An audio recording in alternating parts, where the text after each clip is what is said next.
Buenas tardes y gracias por su sintonía. Hoy tenemos con nosotros el abogado Luis Fernández, que nos va a hablar hoy sobre ética. Pero antes de empezar el programa de hoy, le damos las gracias al equipo de producción de WLRN, empezando con Al Chocoy, nuestro director. Muchísimas gracias por hacer esta programación en español posible.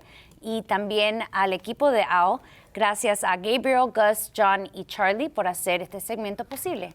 Y ahora, con gran orgullo, les presento a nuestro invitado de hoy, al abogado Luis Fernández. Bienvenido. Buenas tardes, gracias por invitarme. Gracias por estar con nosotros hoy.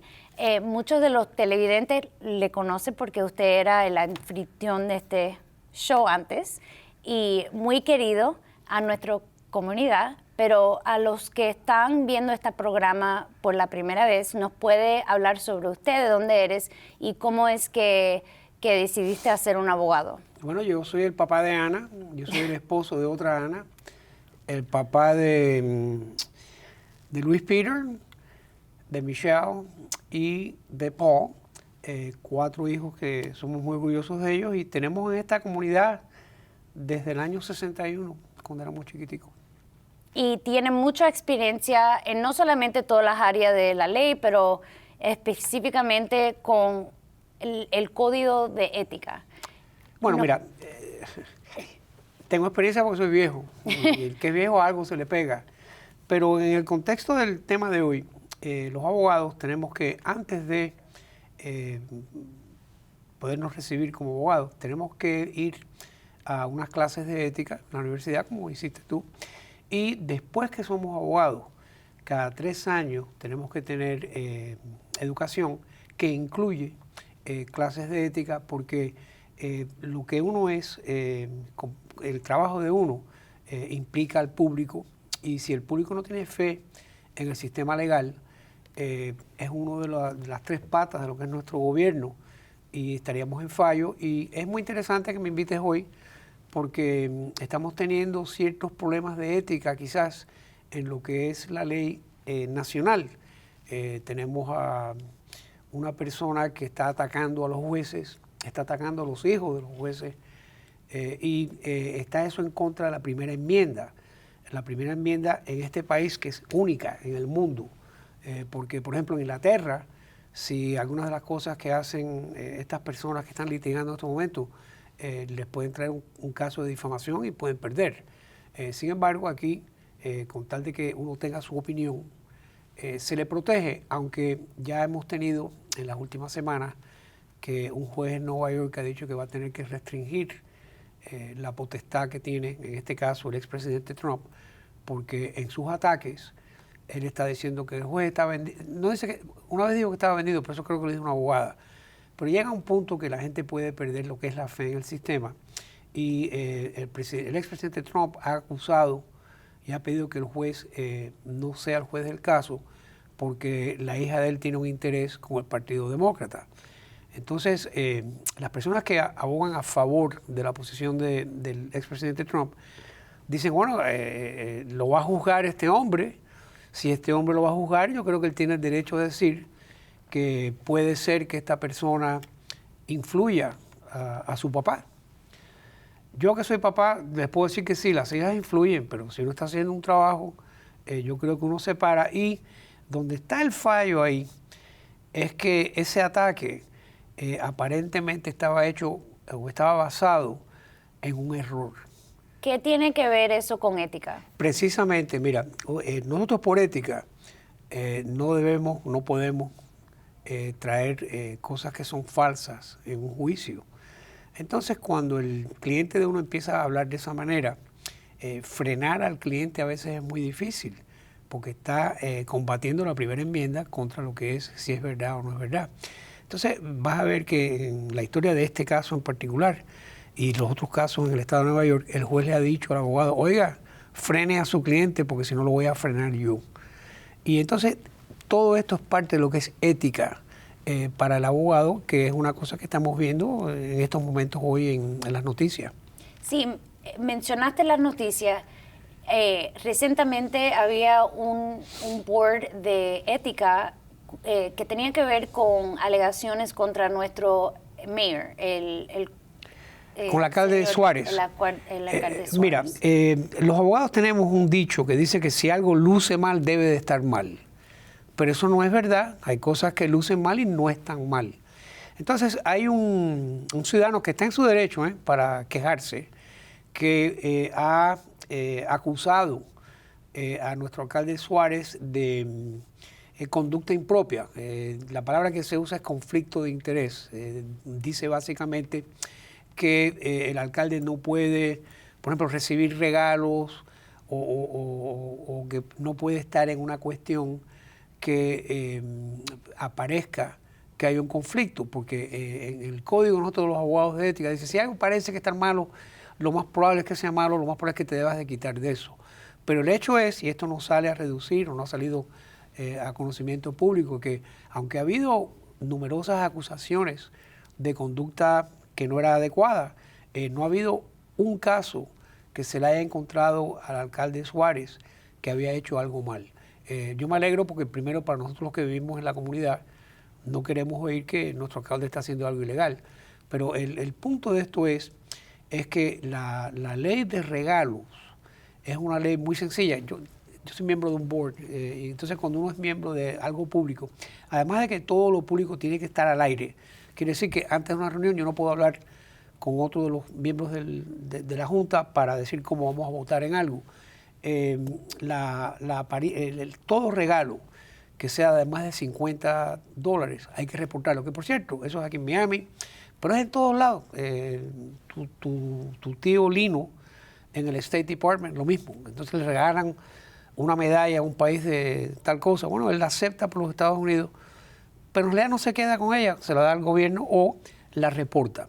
Y entonces las acusaciones que habían con el alcalde tenían que ver que si había un conflicto de interés en un voto, que se encontró que no lo había, porque la persona que está en cargo de la Junta de Ética del Condado de Miami es un ex fiscal, Arrojo de apellido, con una experiencia vasta en la oficina de Catherine Fernández Rundle, y ellos toman en serio las acusaciones. Entonces, hay una diferencia entre decir, yo creo que fulano es un ladrón, y que, bueno, ¿qué pruebas tienes? ¿Qué hizo? Demuéstranos qué pasó. Y tan reciente como creo que es la semana pasada, hubo un fallo que encontraron que creo que esto tenía que ver o con unos tickets a un juego de basquetbol o con una visita a unas carreras. El alcalde pagó todo y él tiene un tiempo para reembolsar el dinero. Entonces se dice que eso se destituye porque no tenía mérito. Entonces es bueno hasta cierto punto tener una junta que revise todo lo que hace un político, porque así es un freno para el que quiera hacer algo malo. Pero a la misma vez a veces es injusto el dejar las cosas sin explicar cómo terminaron, porque deja al ciudadano con una idea de que alguien hizo algo mal. Y bueno, por eso es que tenemos el Board de Ética aquí en la ciudad de Miami, que afecta a todo el condado, y yo he participado como abogado, ¿no?, en acusaciones y en defensa, y he encontrado que por lo menos el proceso en los casos que yo he estado involucrado ha sido justo. Y vamos a hablar sobre eso. Tengo entendida que hay un board, como mencionaste, de la ciudad de Miami, que ellos... Bueno, esta es una junta del condado. Ok. County. Y también tenemos un board que ellos están encargados a ver todos los pleitos o alegaciones que dan contra abogados. Bueno, ya eso es a nivel estatal. El ser abogado es un privilegio. Y entonces los abogados, por cuestión de ley, no tenemos que ser regulados por el estado de la Florida, nos regulamos nosotros mismos. Eso quiere decir que si una persona tiene una queja contra un abogado, hay que no solo tomarla en serio, pero hay que darle lo que se llama proceso en la ley. Entonces, esto empieza, usualmente, hay una línea de teléfono que le dicen, creo que es Ethics Hotline, que uno puede buscarla, está ahí, y entonces uno puede llamar al colegio de abogados que se llama el Florida Bar, y uno dice, mira, yo tengo una queja contra el abogado Juan, porque me robó el dinero.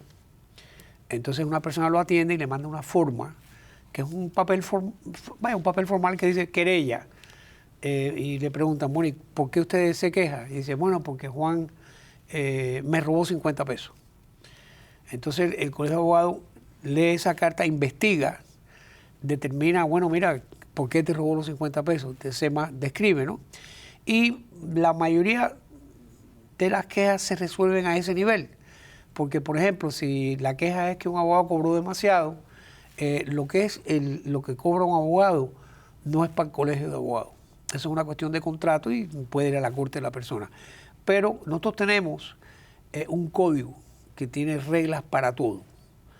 Por ejemplo, si ahora yo representaba a tu hermana Michelle y ella se faja con tu hermano Peter, pues por ética yo no puedo representarlos a los dos porque tengo un conflicto.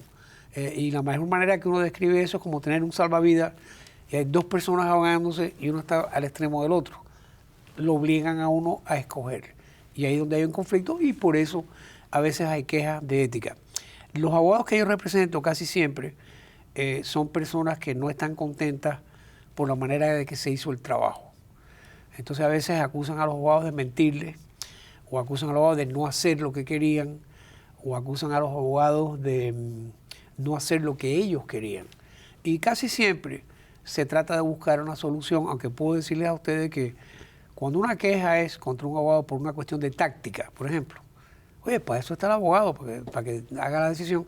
Y ahí, por lo general, el colegio de abogados protege a los abogados.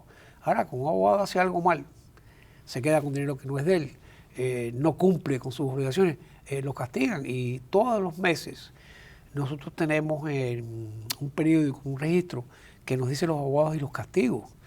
Y el que lee eso ve que este privilegio de ser abogado se lo quitan a mucha gente.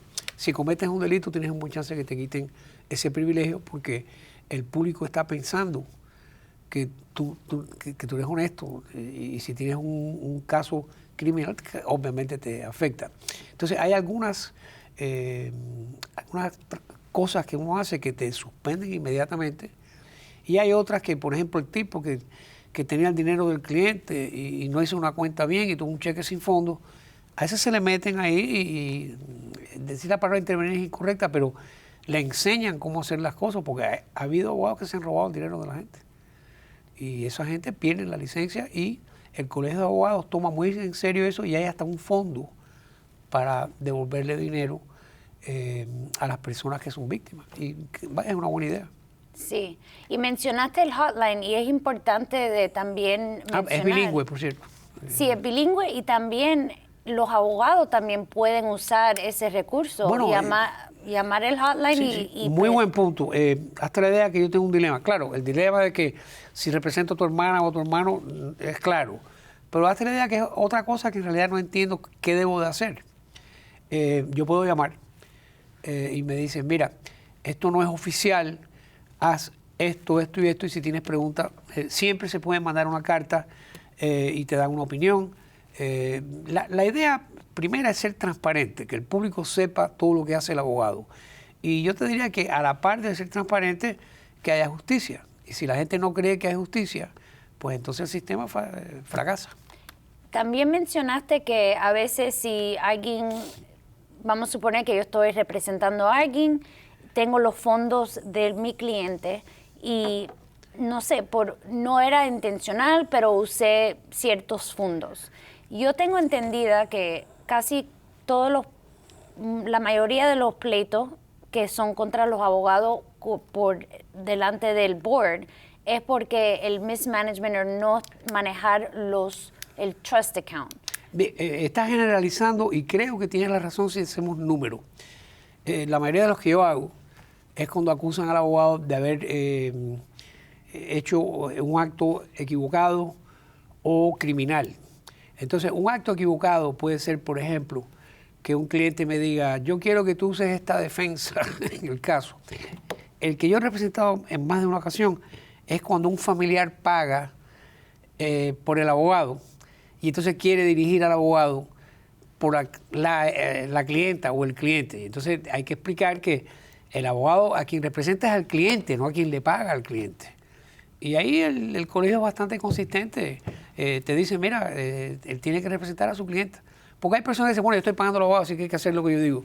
eso no trabaja así. Sí, claro, y yo como una abogada que hace familia, a veces hay el otro lado es que paga nuestros gastos de abogado, pero eso no significa que eso, ahora tenemos una relación attorney-client privilege, podemos hablar y eso es privado, eso nada que ver. Te iba a decir que, hablando de ética, el Colegio de Abogados en este año 2024, a raíz de un fallo de la Corte Suprema, ha decidido que teníamos que tener 2 horas adicionales de clase, que yo fui que te avisé a ti de eso, porque no lo avisó otro colega.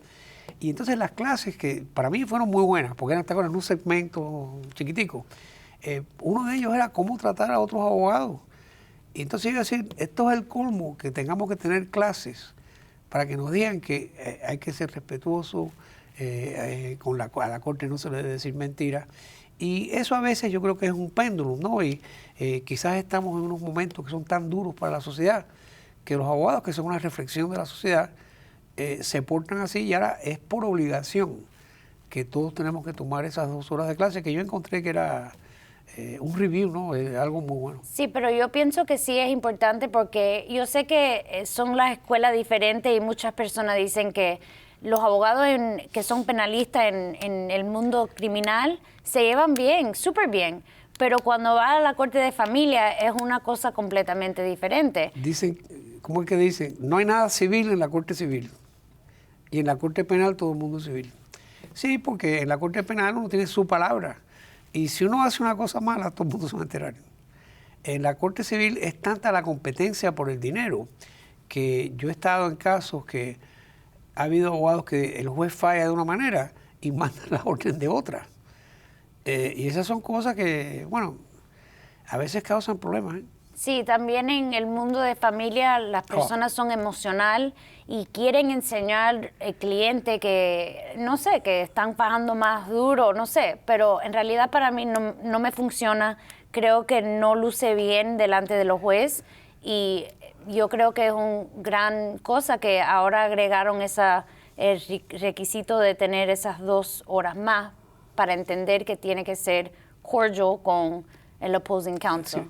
Es irónico, pero yo creo que los abogados que tienen el trabajo más difícil son los que hacen familia, porque en todo caso de familia gana alguien y pierde alguien.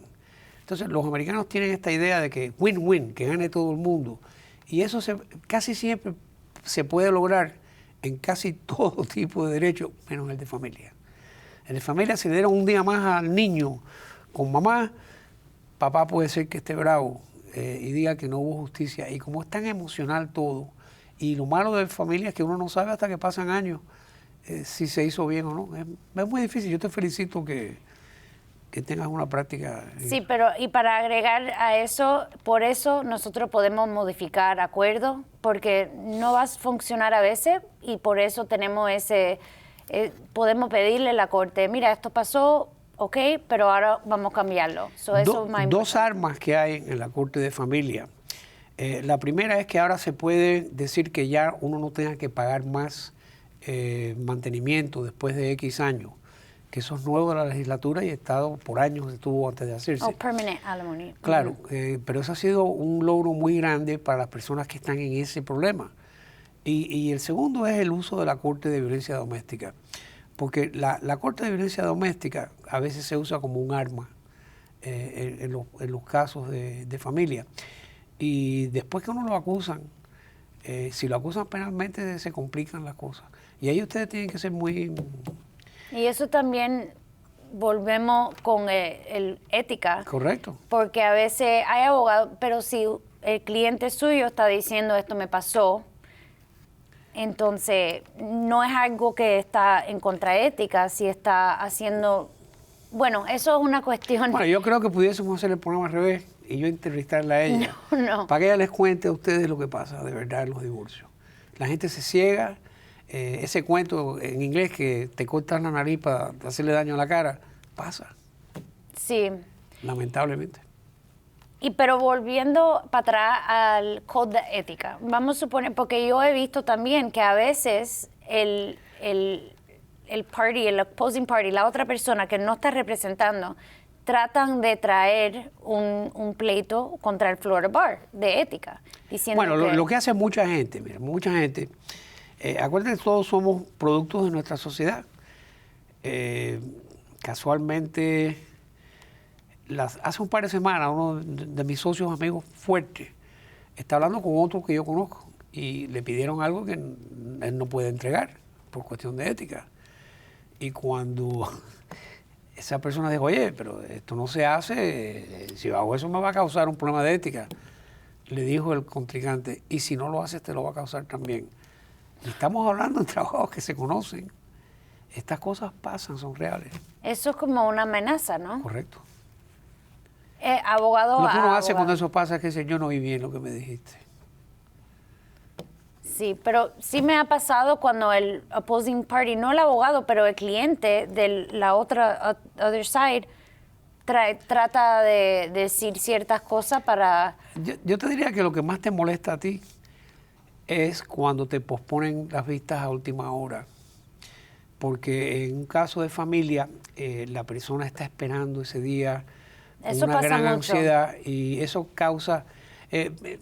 lo que uno hace ya más viejo es decir, bueno, vamos a pensar que lo está haciendo en buena fe, pero uno por dentro, uno no piensa que están actuando de buena fe. No, y pasa mucho, pero los jueces se dan cuenta. Sí, y a la misma vez casi no es algo de ética, porque ¿cómo va a probar eso? Pero en realidad por eso es importante siempre ser cordial, siempre presentarse en una manera delante de todo el mundo, Mira, de la jueza, para hacer credibilidad. Volviendo a cómo empezamos el programa, mira, el expresidente Trump le pide al juez Merchan una prórroga del juicio porque él dice que él ahora va a hacer un argumento de que él tiene inmunidad. El juez Merchan, que es un viejo juez, viejo con experiencia, le dice, mire, usted ha estado en este caso un año. Teníamos unas citas las cuales hasta tal día se podía hacer esto, hasta tal día se podía hacer eso. Y ahora usted, menos de 15 días ahora para juicio, ¿va a poner esto? No, vamos a ir a juicio. ¿Por qué? Porque el juez tiene la potestad para ir a juicio o no.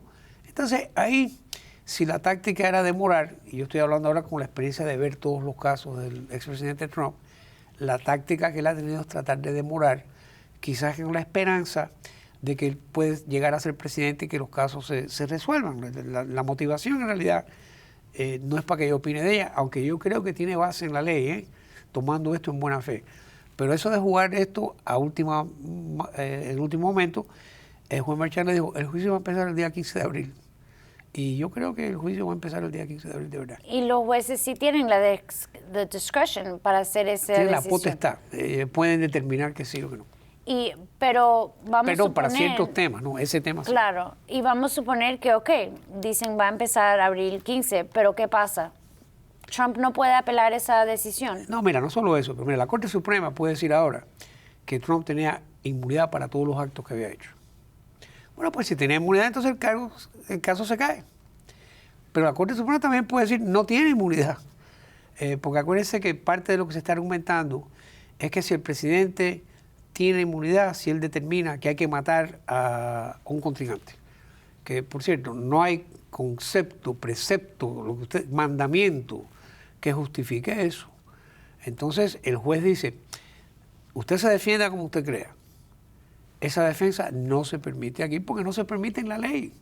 Y si después de esa defensa se aprueba, bueno, pues ganó usted. Pero no vamos a esperar a que se determine eso y esperar un año más para que venga el juicio. Ahí el juez tiene potestad y en la mayoría de los casos nos hacen ir a juicio. Les está hablando un penalista. Sí, porque también todo es un proceso y un procedure. Correcto. Cuando hay un pleito, tiene X número de tiempo de responder las defensas. Yo sé que trabaja un poco diferente en la Corte Penal. Se acuerdan porque está la libertad del individuo en peligro, claro, y uno trata... Pero un año es... Mira, el decir que estos casos de Trump están motivados por política, quizás se puede aceptar de una manera muy amplia de la palabra política, porque la verdad es que sea el juez del partido que sea, quien pone los cargos es o la fiscalía o el gran jurado. El gran jurado es nuestra comunidad. Y entonces lo malo que tiene este ataque es que le quita un poquitico de credibilidad al sistema, porque el sistema no puede salir a decir, oye, lo que está diciendo este tipo no es verdad. Porque si hacía eso, entonces había un prejuicio en contra del acusado. Y aquí nosotros pensamos que el acusado es inocente hasta que se le pruebe culpable. Entonces está esa línea con la ética de que hasta dónde se puede llegar y hasta dónde no. Lo que sí debo de destacar, que un número de abogados de Trump han sido encausados penalmente. Así que ya no estamos hablando de ética.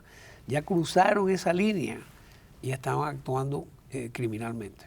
Y vaya, eso no es bueno. ¿Y hay pleito contra estos abogados? Sí, son coacusados. En el caso de Georgia está el señor Eastman, que es el que le dijo a Trump, vamos a crear lo que se llama un segundo grupo de votantes para representar a cada estado. Eso es ilícito. Eso se inventó. Y la idea era confundir para que entonces decir, no, la gente que se supone que voten no son ellos, ahora son este otro grupo. Eso es un acto delictivo, eso es una conspiración para cometer un delito, a negarle a las personas de, por ejemplo, el estado de, creo que es Arizona, en particular, que votasen. Entonces, por cierto, se le presume inocente, pero a nivel de abogado, una que se declaró culpable en el caso de Georgia ya perdió la licencia. Rudy Giuliani perdió su licencia en Nueva York y en Washington, y voy a decir el pobre porque yo no le deseo mal a nadie, ¿no? Pero hay una sentencia de más de 80 millones de dólares contra él. Él está diciendo que va a perder su condominio por eso, pero también estuvo propagando, diciendo que habían robado las elecciones sabiendo que no tenían pruebas. Y entonces ahí es donde está la ética y llegas al punto que ya estás al lado de un acto criminal y eso se castiga. Sí. Bueno, señor Fernández, muchísimas gracias por toda esa información y para educarnos sobre la ética. Ya se nos está acabando el tiempo. Si tienes algunas últimas palabras para nuestros televidentes. Bueno, quiero agradecerle siempre a la audiencia por ver este programa y quiero decirle a Archie Cohen y a ti en particular lo orgulloso que estoy que el programa que tuvieron creo que la semana pasada, hoy es jueves, ha estado publicado creo que una vez en Facebook y ya tiene 7,000 hits, le dicen, ¿no? Views, sí. Y si eso no es un récord para WLRN, es tremendo. Ahora, te felicito. Eso es un mérito de ustedes, de la gran programación que están haciendo. Muchísimas gracias. Y a ustedes hasta la próxima semana.